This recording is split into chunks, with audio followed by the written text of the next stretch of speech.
So I'm just standing here thinking,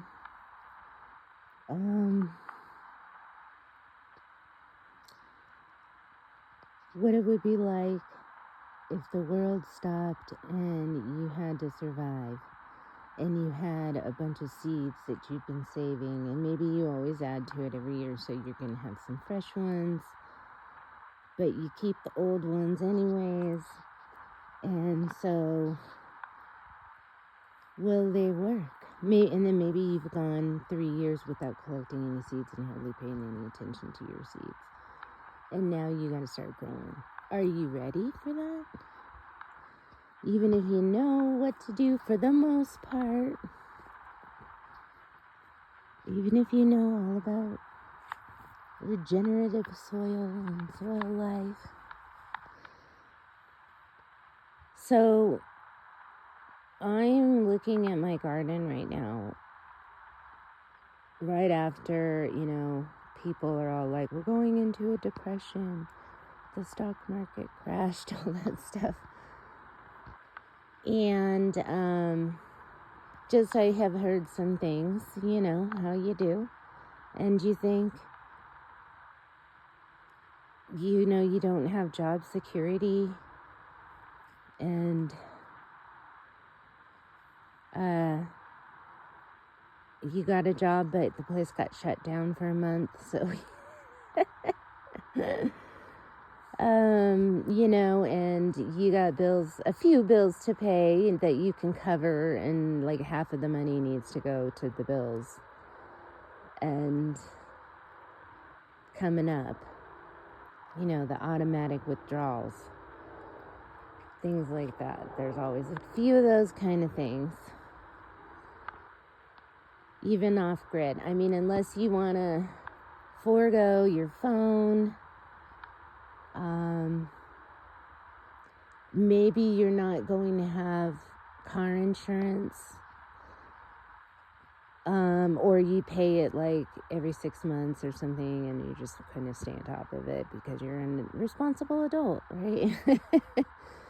And yeah, I mean, you could get away without participating. However, I cannot imagine. I have to imagine what it would be like to be without my truck. My truck is probably the most important thing to this operation at this point, or to my being able to survive. And I think it's valid to continue to utilize the benefits that you have to some degree, or certain things. But you have to get as close as possible to, you have no car, you have no internet, and how are you going to live? And that's what I'm thinking about this morning when I'm looking at my garden, because I'm like, I sure would like to have this further along and established so I could know, like, in a month I'm going to have like a boatload of food coming, or at least a big thing of mint or something going. Something like that. My cilantro, my herbs. But I've got to get rainwater collection. I have to. And I'm going to be creating a pond that recycles water. So I got to learn a little bit more about that. And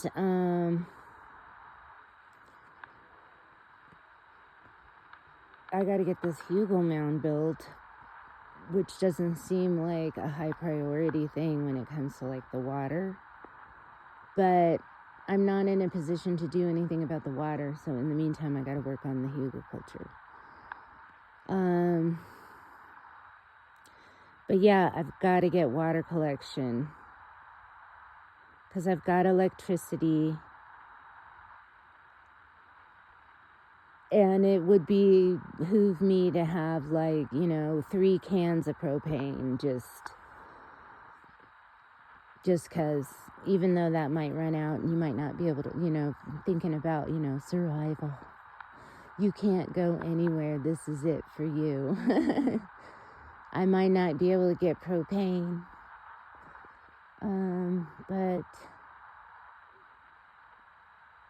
yeah, I just need to get water, and I can make the soil. I can make biochar up the yin yang. I got solar, and if some kind of event were to happen where I thought, it was shit hits the fan, and I was able to just live on my property and stay out of it all, stay out of all the craziness, and nobody comes to bother me,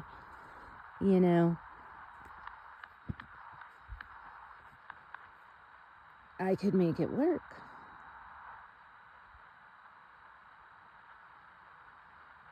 And the other thing I need to start doing is seed collecting.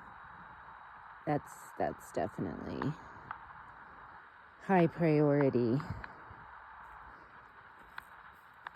So I'm not there yet, but I'm just thinking, if today was that day where I couldn't go anywhere, I'd be pretty screwed, because I wouldn't be able to get water. So water is huge. And I just have to be patient about the seed collection.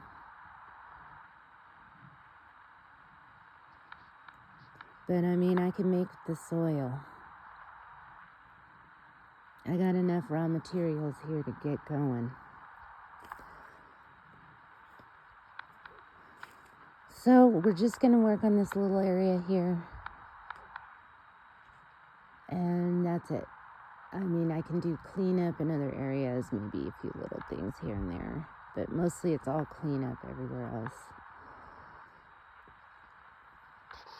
All right, Crystal at the Rain Dance Ranch. Just thinking about the reality of you have no job. There is no way for you to go get water or propane. Your solar system is down finally after 10 years. But hopefully the solar system will stay good for a while, and they sure do seem like they will.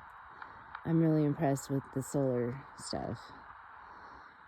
So those are my thoughts about going off grid and being able to live independently, and why it's so important to learn how to do it. Because and to have it ready, you need to be in a ready situation, in my opinion. The only other choice is to become, the guy with the backpack, right? And you have very few belongings. Maybe you got a locker somewhere here or there, some stuff at a friend's house. But if you never see it again, you can survive. And you can survive in the wilderness with like a little tent and a sleeping bag and whatever you can carry in your sack, and you can forage for food or whatever. Yeah, that's the only other way to survive. You got to be like Grizzly Adams, and that's not a bad fate. I loved Grizzly Adams when I was a kid. All right, Crystal at the Rain Dance Ranch. Off-grid talk. All right. Yep. Happy to be here.